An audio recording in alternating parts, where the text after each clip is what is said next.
말씀의 제목은 예수님을 만나면입니다. 우리 예수님 다 만나셨죠? 예수님 다 만나셨죠? 근데 한 가지 부탁은 지식으로 예수님을 만나지 마시고 인격적으로 예수님을 만나시기를 다시 한번 주님의 이름으로 축원합니다. 그것이 우리가 살 길이기 때문에 그렇지요. 제가 자료를 찾다 보니까 정채봉, 얼굴은 모르지만 이분이 쓴 글이 있었습니다. 만남이라는 글이 있는데 우리가 인생을 살면서 가장 중요한 것이 만남이잖아요. 제가 이제 몇 번 만남이라는 단어가 나올 때마다 말씀을 드렸던 기억이 나는데 우리의 이제 주일반교회 다음 세대 자녀들을 위해서 제가 기도하는 것 중에 공통된 것이 이 아이들이 자신에게 하나님이 주신 몫을 감당하며 살게 해달라고, 또 두 번째는 만남의 복을 허락해 달라는 기도를 거의 빼놓지 않고 하고 있습니다. 근데 이분은 이제 이분의 관점에서 만남을 이렇게 몇 가지로 정의를 했더라고요. 생선 같은 만남이 있는데 이 만남은 많은 내용이 있는데 제가 이제 요약한 겁니다. 시기, 질투, 싸움, 원한으로 만날수록 부패한 냄새, 비린내가 냄새는 만남이 있대요. 이 사람은 이것을 생선과 같은 만남이다라고 정의했더라고요. 꽃송이 같은 만남이 있는데 만났을 때는 굉장히 좋은 것 같고, 즉 피어 있을 때는 환호하지만 그 사람이 사업이 망하거나 그 사람의 일이 안 되면, 나에게 이득이 없으면 그냥 시들어버리는 만남, 이러한 만남을 꽃송이와 같은 만남이다라고 이렇게 정의했더라고요. 또 하나 지우개 같은 만남이 있는데 만나기는 만났는데 이름도 기억이 나지 않는, 순식간에 지워지는 시간이 아까운 만남도 있더라. 이분의 경험담이겠지요. 또 하나 건전지 같은 만남이 있는데 건전지가 사용하다 보면 일정 기간 이제 달게 되잖아요. 우리가 속담처럼 달면 삼키고 쓰면 뱉는다는 말처럼 그냥 소용이 없어지면 버리는 만남, 이게 어찌 보면 가장 비천한 만남이다 라고 정의했는데 우리에게 소중한 만남이 이분의 의견으로는 손수건 같은 만남, 상대가 슬플 때 눈물을 닦아줄 줄 알고, 상대에게 기쁜 일이 있을 때 내 기쁨인 것처럼 진심으로 축하해 줄 수 있고, 힘들 때는 땀도 닦아주는 가장 아름다운 손수건 같은 만남, 이러한 만남이 있어야 된다라는 시를 기록했더라고요. 제가 이거를 계속 묵상하면서 나에게는 손수건과 같은 만남을 가진 사람이 누구일까 계속 묵상해 봤습니다. 우리 성도님들에게는 손수건과 같은 만남의 사람이 주변에 몇 사람이나 있는지, 꼭 이런 만남이 우리에게 이루어지기를 주님의 이름으로 축복합니다. 우리가 하나님을 믿지만 육신을 입었기 때문에, 이 땅을 살아가기 때문에 사람들과의 관계도 무시 못하거든요. 꼭 이런 내가 누군가에게 손수건과 같은 사람도 되어주고 나에게 손수건과 같은 이런 만남이 이어지기를 주님의 이름으로 축복합니다. 우리 이제 인생은 만남입니다. 만남은 축복입니다. 좋은 만남은 우리를 변하게 해줍니다. 계속 이런 만남에 관한 이야기가 있는데 성경에도 보게 되면 예수님을 만나 인생이 완전히 변하여 수지받은 사람이 있습니다. 우리가 잘 아는 누가복음에 등장하는 삭개오, 키가 아주 작은 삭개오였죠. 그런데 세리장이었습니다. 우리 식구를 표현하면 세관에 일하는 높은 세리장이었거든요. 그런데 이가 예수님을 만나기 전에는 로마의 속국의 지배하에 있으면서 그 힘든 백성들의 세금을 착취를 하고 더 부당한 이익을 취득해서 재산을 많이 축적했거든요. 돈은 많아요. 근데 삶이 참 공허합니다. 누구도 자기를 만나주지를 않아요. 누구도 자기를 인정해주지 않습니다. 그러니까 돈은 있는데 인생이 너무 외로운 거죠. 그때 이 사람에게 12년 된 혈류병 여인에게도 예수님의 소문이 들렸던 것처럼 이 삭개오에게도 예수님의 소문이 들린 겁니다. 갈급한 마음, 자기의 공허한 마음, 외로운 마음, 이 예수님을 만나고 싶은데 예수님 주변에 너무나 많은 사람이 있는 거예요. 그래서 이 삭개오가 뽕나무 위로 올라가서 앉아 있습니다. 그리고 그 예수님을 부르지도 못해요. 염치가 없으니까. 그런데 누가 먼저 불러주셔요? 예수님이 삭개오야 내려와.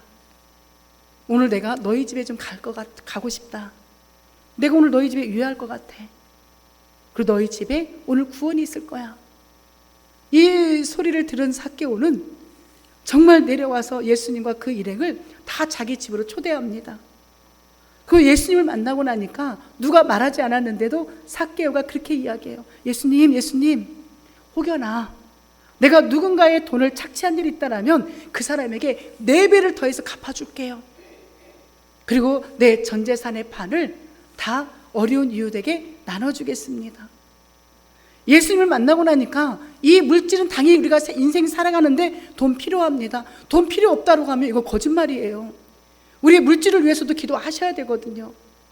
그런데 그 물질이 어떻게 쓰임받느냐, 그 물질을 얻는 과정에서 어떻게 얻게 되느냐, 이 사실을 알게 된 삭개오는 그 예수님 앞에 그런 설을 하게 되고, 예수님은 정말 복음의 메시지를 전하는데 너의 집에 오늘 너의 가정에 구원이 임하게 될 거다. 얼마나 큰 축복입니까? 예수님을 만나서 이 사람의 인생이 완전히 다 변화가 이루어지는 거예요. 영적인 선물을 받게 되고 이 땅에 이제 진정한 만남의 복이 임하게 되는 그 사건을 우리는 기억하실 겁니다. 사랑하는 성도 여러분, 예수님 만나셔야 됩니다. 예수님을 지식으로 만나지 마시고 진짜 인격적인 하나님을 만나셔야 돼요. 그러면 우리의 삶도 변화가 이루어지고 우리의 신앙도 반드시 변화가 이루어집니다. 변화가 이루어지게 되면 우리의 신앙이 멋진 신앙인이 돼요. 이왕 이 땅 살아가는 거 정말 멋있는 신앙인이 돼야 되잖아요. 근데 그게 내 힘으로 안 되더라는 거죠. 누구의 힘? 예수님의 힘. 그 예수님의 이끄심, 그 예수님의 다스림, 그 예수님의 통치가 나를 변하게 만들더라는 겁니다. 삭개오가 예수님을 만나서 변화가 이루어진 것처럼 오늘 이 시간 저도 우리 사랑하는 성도님들도 다시 한번 예수님을 만나셔서 그 예수님과 동행하는, 그리하여 삶도 신앙도 변화가 이루어지는 멋진 그리스도인이 되시기를 주님의 이름으로 축복합니다. 오늘 우리가 고린도 후서를 보고 있지요. 이 고린도 후서도 보게 되면 사도 바울 입장에서는 참 가슴 아프고 자존심도 상하는 내용들입니다. 계속해서 반복적으로 이 말씀을 드려야 아시겠지만, 사람들이 개척을 하고 이제 다른 또 선교지를 떠나서 선교 활동을 하고 있는 이 사도 바울 목사님, 사도가 아니라는 거예요. 주의 종이 아니라는 겁니다. 그러니까 그 주의 자리에서 자꾸 내려오라고 하니까 사도 바울 목사님은 어쩔 수 없이 자신의 사도권을 변명, 또 다른 말로 변호할 수밖에 없는 거죠. 그리고 이제 그럼에도 불구하고 주의 종이니까 아무리 자기를 주의 종으로 인정하지 않고 자신을 무시해도, 자신을 이게 담임 목사인데도 불구하고 담임 목사 자리에서 나가라고 하는 거잖아요. 그럼에도 불구하고 하나님께 부름을 받았기 때문에 해야 될 사명을 묵묵히 감당하는 거예요. 그리고 고린도 교인들이 다른 이제 어려운 교회, 예루살렘 교회에 헌금을 해서 보내줬던 그 구제 헌금에 대해서도 이제 말씀을 해주고, 자신을 아무리 비판하는 비판자가 있어도 자신은 예수님께 부르심을 받았기 때문에 이 사명을 감당할 수밖에 없다라는 이러한 내용들을 담아서 고린도 후서를 또 고린도 교회에 보내게 됩니다. 저는 이 말씀이 참 좋아서 이 말씀을 그대로 이거를 지금 제가 프린트해서 액자를 만들어서 목양실에도 있고 저희 집에도 이렇게 액자를 하나 만들어놔서 이 말씀을 놓았거든요. 고린도후서에 보게 되면 이 말씀이 있습니다. 하나님의 약속은 얼마든지 그리스도 안에서 예가 된대요. 노가 아니라는 거예요. 그런즉 그로 말미암아 우리가 아멘하여 하나님께 영광을 올리게 되느니라. 아멘. 이 말씀이 너무 좋아서 제가 수시로 이 말씀을 목양실에서도 또한 이제 저희 집에서도 보고 있는데, 사랑하는 성도 여러분, 하나님의 말씀은 아멘입니다. 아멘은 그렇게 될 줄 믿는다라고 동의하는 나의 신앙의 고백입니다. 아멘을 많이 하면 할수록 내 영적인 이 충만함이 더 채워져요. 제가 아멘을 유도하는 것이 아니라 성경 말씀이 그렇다라는 거죠. 그러니까 아멘은 복인 거예요. 하나님의 말씀을 있는 그대로 믿겠다라는 나의 신앙의 고백이기 때문에, 그러니까 아멘이 쑥스러워서가 아니라 아멘은 습관이 되어야 되는 겁니다. 그런다고 해서 그러니까 무의식 중에도 아멘 아멘이 아니라 하나님의 말씀에만 아멘하는 거예요. 사람의 말에는 아멘하는 게 아닙니다. 누구의 말씀에? 하나님의 말씀에는 아멘하는 거고, 사람들이 간증할 때는 아멘이 아니에요. 아시겠죠? 근데 우리는, 저도 이렇게 가끔씩 그런 실수를 하게 되는데, 너무 이제 감동이 오거나 그러면 나도 모르게 아멘을 하는데, 원래 아멘은 다시 한번 정리합니다. 하나님의 말씀에 믿습니다. 그렇게 될 줄 동의합니다라고 말씀에 아멘을 올려드리는 거죠. 오늘 저에게 주시는 이 말씀에 저도, 우리 성도님들도 아멘으로 하나님 앞에 화답할 수 있는 우리의 모습이기를 소망합니다. 우리 16절 한번 읽어볼까요? 시작.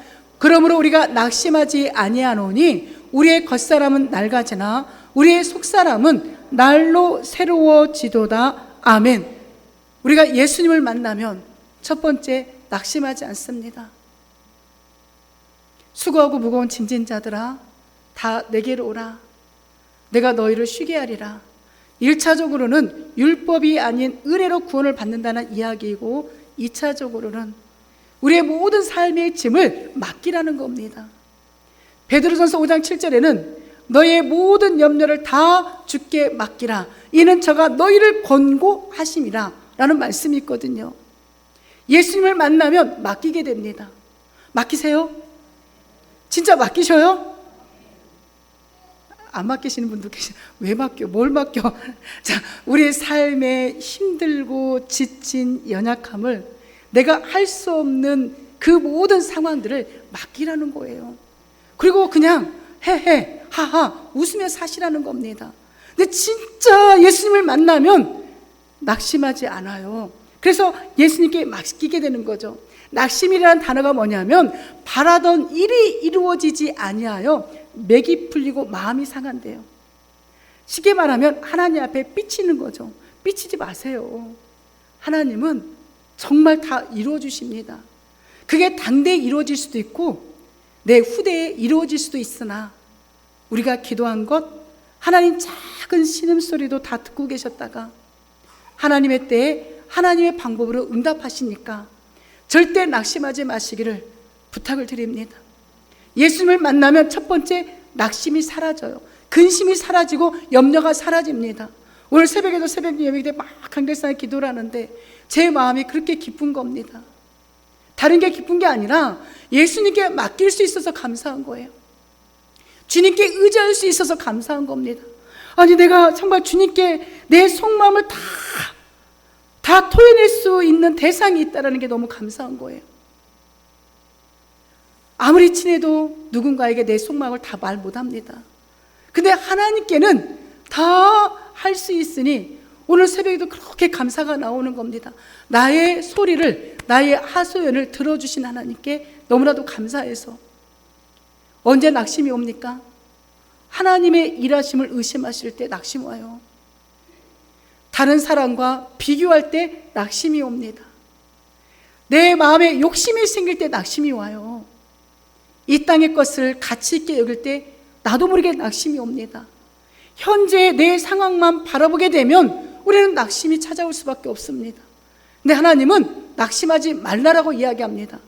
우리 지난주 금요일날 말씀 전했던 말씀인데, 우리 누가복음 18장 1절부터 8절까지 금요일날 심야 기도 말씀이었거든요. 예수님께서 그 제자들에게 찾아오셔서 그렇게 비유로 말씀하십니다. 야, 얘들아, 기도는 항상 하는 거래요. 자, 기도는 어떻게 하는 거라고요? 항상 하는 거죠. 그러면서 불의한 재판장과 한 과부의 이야기를 비유로 말씀하시잖아요. 그 핵심이 뭐냐면, 그 불의한 재판장, 사람의 일을 돈을 받고 자기의 관점에 따라 억울함을 풀어주는 게 아니라 내 마음대로 재판하지만, 그 불의한 재판장에게 누가 찾아오냐? 과부가 찾아와요. 억울함이 있어서, 원한이 있어서. 그런데 중요한 건 뭐냐면, 이 불의한 재판장이 처음부터 그 과부를 존경하면서 그렇게 힘들으셨냐고, 내가 도와드릴게 했을까요? 아니지요. 하대하고 무시하고 돌려보내고. 그런데 이 과부는 중요한 팩트가 여기에 있는 거예요. 낙심하지 않았다라는 거예요. 우리가 기도하시면서 낙심하시면 안 됩니다. 낙심하지 않고 계속 찾아갔더니 나중에는 이 불의한 재판장이 귀찮아서 응답해 주잖아요.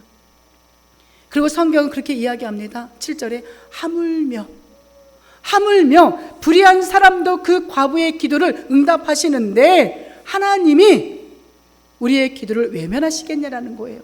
그러니까 장차 인자가 이 땅에 올 때에 우리의 뭘 보신다고 하느냐? 믿음을 보시겠다고 이야기합니다.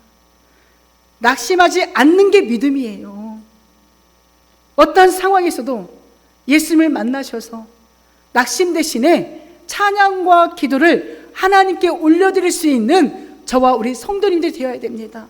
그게 바로 믿음인데 하나님은 오늘 우리에게 그 믿음을 요구하시는 거죠. 우리 옆에 분에게 그렇게 한번 인사해 볼까요?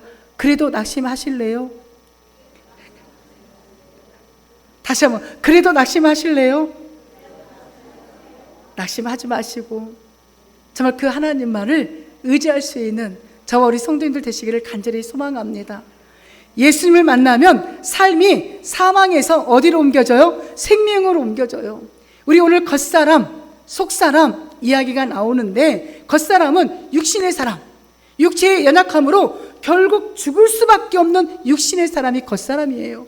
예전에 예수님 믿기 전 우리가 어떤 사람이었어요? 겉사람이었죠. 속사람은 뭐냐? 복음이신 예수님을 믿고 생명을 얻어 영원히 사는 인생을 소유한 사람이 속사람이에요. 그리고 오늘 저와 우리 성도님들은 겉사람입니까? 속사람입니까? 속사람이죠. 그런데 왜 겉사람처럼 살아가세요?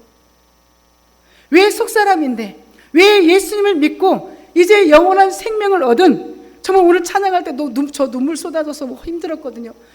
우리 또 오해 풀어드립니다. 아이고, 또 목사님 뭔 일 있구만. 뭔 일 있어서 그렇게 찬양하는데 우는 거예요.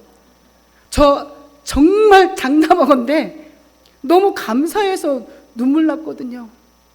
나 같은 사람이 뭐라고 사나 죽으나 주님의 것이라고 하는데 그때 눈물이 터지기 시작하는 거예요. 그리고 이 땅을 떠나 저 영원한 천국의 소망이 있다는데 눈물이 멈추지가 않는 겁니다. 정말 개인적인 어떤 우환 없습니다. 진짜 감사의 눈물이 쏟아진 거예요. 너무나 감사해서. 우리가 이런 속사람으로 이 땅을 살아가고 있습니다. 이렇게 사셔야 돼요. 감사가 넘쳐나시기를. 죄인은 죽습니다. 창세기 2장 17절 선악과 먹으면 죽는다라고 말씀하셨고 진짜 그 길은 파멸의 길, 죽음의 길, 지옥의 길이었거든요. 그런데 그런 우리가, 허물과 죄로 죽었던 우리가 예수님을 만나게 되니까 말씀과 기도로 하늘의 소망을 두는 인생으로 바뀐 거예요. 이렇게 살아가는 게 얼마나 행복입니까?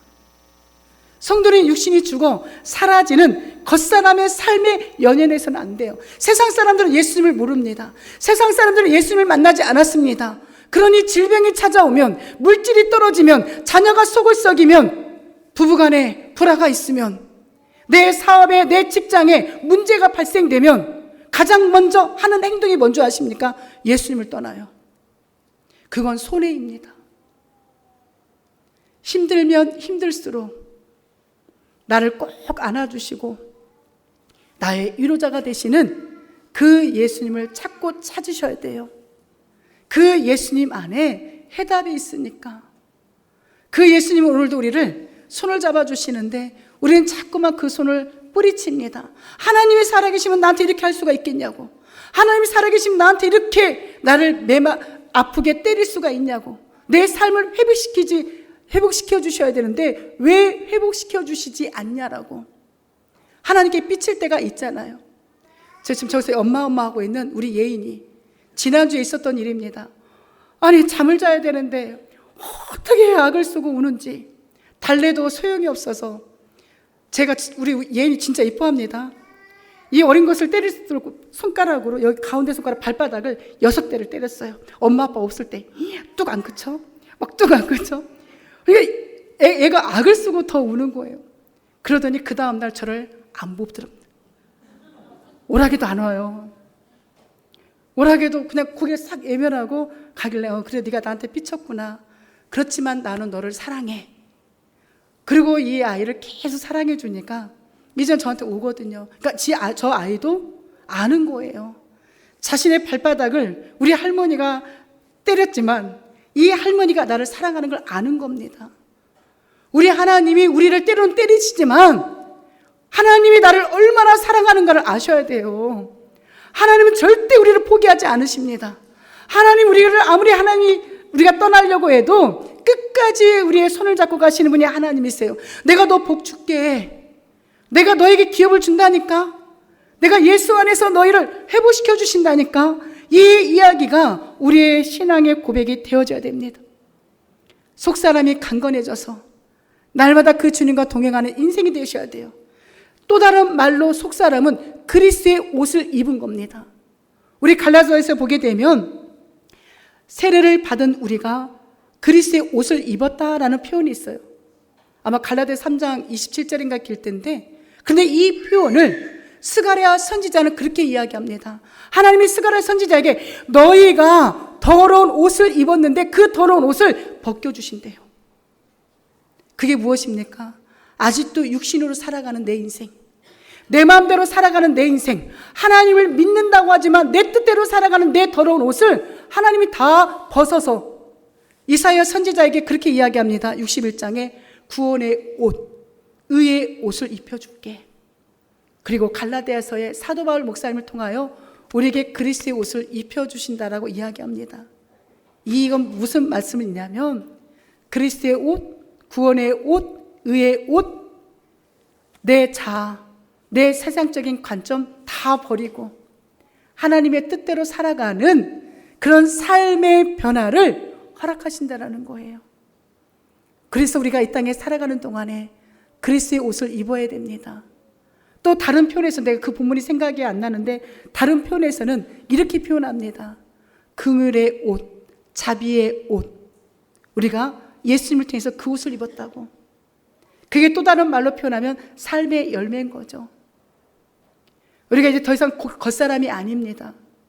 속사람으로 살아간다는 건 영생을 소유하여서 이 땅에 예수님의 향기, 예수님의 뜻, 예수님의 사랑을 드러내며 살아가는 거. 그게 진짜 속사람이 날로 새로워지는 그리스도의 옷을 입은 저와 우리 성도님들의 모습인 거죠. 그렇게 살아가셔야 되는 게 성경적인 원리이고 구원받은 우리가 해야 될 우리의 신앙의 자세인 거죠. 우리 17절 한번 읽어볼까요? 시작. 우리가 잠시 받는 환난에 경한 것이 지극히 크고 영원한 영광에 중한 것을 우리에게 이루게 함이니. 예수님을 만나면 경한 것, 중요한 것을 아는 영적인 분별력이 생긴다는 거예요. 그래서 우리가 예수님을 만나야 되는 겁니다. 경한 것이 뭐냐? 잠시 받는 환난, 이걸 가볍게 생각을 하는 거예요. 왜 환난이 오겠습니까? 왜 연단이 오겠냐라는 거예요. 왜 고통이 오겠습니까? 왜 아픔이 오겠습니까? 그런데 그 아픔, 그 고통은 지나가는 것이라니까요. 잠시라니까요. 그것을 가볍게 생각할 수 있는 여유로운 신앙이 오늘 저와 우리 성도님들이 되셔야 돼요. 이건 다 어떻게 합니까? 지나간다라는 거예요. 그런데 우리가 중요하게 생각해야 될 게 뭐냐? 영원한 영광이라고 합니다. 이건 진짜 중요하게 생각하래요. 그게 뭐냐면 우리에게 주신 영원한 천국, 하나님의 자녀, 예수님의 제자된 삶, 이것은 정말 가볍게 여기면 안 되고 중요하게 여기라는 겁니다. 목사님들의 간증들을 이렇게 들어보면 굉장히 유명한 목사님, 이제 천국의 품에 안기셨고 연예인들을 많이 전도했던, 갑자기 그분 목사님 이름이 생각이 안 나는데 온누리교회 담임 목사님이셨는데 하용주 목사님, 그분도 암에 걸렸고 암이 계속 재발해서 7번이나 재수술을 하시다가 결국에는 이 땅을 떠나셨거든요. 근데 누가 그분을 잘못된 인생이라고 하겠습니까? 아니 목사님이 왜 암에 걸려서 이 땅을 떠나? 그것도 재발해서 7번이나 걸려서. 그런데 그분이 해놓은 이 사역의 열매가 얼마나 많은 이들에게 도전을 줍니까? 얼마나 많은 연예인들이 곳곳에서 그 복음을 증거하고 있습니까? 그러니까 우리가 무엇을 중요하게 여기느냐? 목사님이어도 권사님이어도 장로님이어도 안수집사님이어도 병 걸릴 수 있는 거거든요. 근데 그런 상황 가운데 우리가 어떻게 이 땅을 살아가느냐가 중요한 겁니다. 만약에 고침받지 못하고 이 땅을 떠나면 저 영원한 영광, 천국에 우리가 들어가니까 그것도 할렐루야지 않습니까? 이런 배짱 있는 신앙을 가지고 우리가 살아가신다라면 우리는 이 땅에 날마다 웃음꽃이 필 수밖에 없어요. 근데 웃음꽃이 피지 않고 날마다 찡그리고 있다는 건 내가 아직도 예수님을 제대로 만나지 않았구나. 자가진단 하시면 되는 겁니다. 지금 우리 사랑하는 성도님들, 내 관심이, 내 신앙의 현 주소가 어디십니까? 환난 중에도 감사하십니까? 고통 중에도 찬양하십니까? 아픔 중에도 기도하십니까?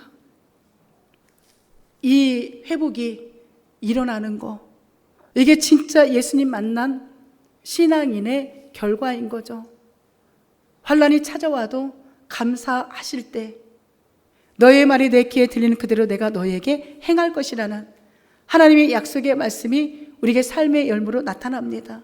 고통 중에 찬양했더니 비록 내 육신이 고침받지 못한다 할지라도 내 심령의 감사와 기쁨이 회복되어지니 얼마나 감사해요. 저 영원한 천국에는 고통도 아픔도 눈물도 없잖아요. 아픔 중에 기도했더니 내 마음에 기쁨이 샘솟네. 이게 행복이고 이게 신앙이라는 거죠. 십자가의 예수님이 가장 중요한 나의 영광이 되시기를 주님의 이름으로 축복합니다. 이렇게 살아가실 때 우리 성도님들의 삶이 변화가 이루어져요. 그래서 삶의 우선순위가 예수님이 되셔야 됩니다. 삶의 우선순위가 저 영원한 천국의 모습이 되시기를 주의 이름으로 축복합니다. 우리 18절 한번 또 읽어볼까요? 우리가 주목하는 것은 보이는 것이 아니요 보이지 않는 것이니 보이는 것은 잠깐이요 보이지 않는 것은 영원함이라. 아멘. 우리가 예수님을 만나면 우리가 바라보는 관점이 달라집니다. 주목이란 뜻은 관심을 가지고 주의하여 보거나 살피는 거죠. 우리가 날마다 주의하여서 살피고 관심을 가지고 있는 그 주목의 대상이 무엇입니까? 세상 것입니까? 하나님의 것입니까? 오늘 성경은 쉽게 정리합니다. 그것을 보이는 것, 보이지 않는 것. 보이는 것은 세상의 것이죠. 직업, 학력, 부와 명예. 이게 소중하지 않다는 게 아니에요. 굉장히 소중합니다. 이 땅에 살아가는 동안에.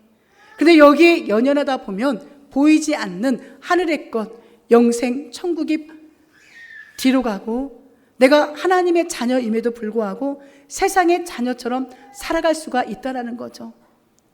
사랑하는 성도 여러분, 하나님을 보면 이 땅의 것을 하나님이 책임져 주십니다.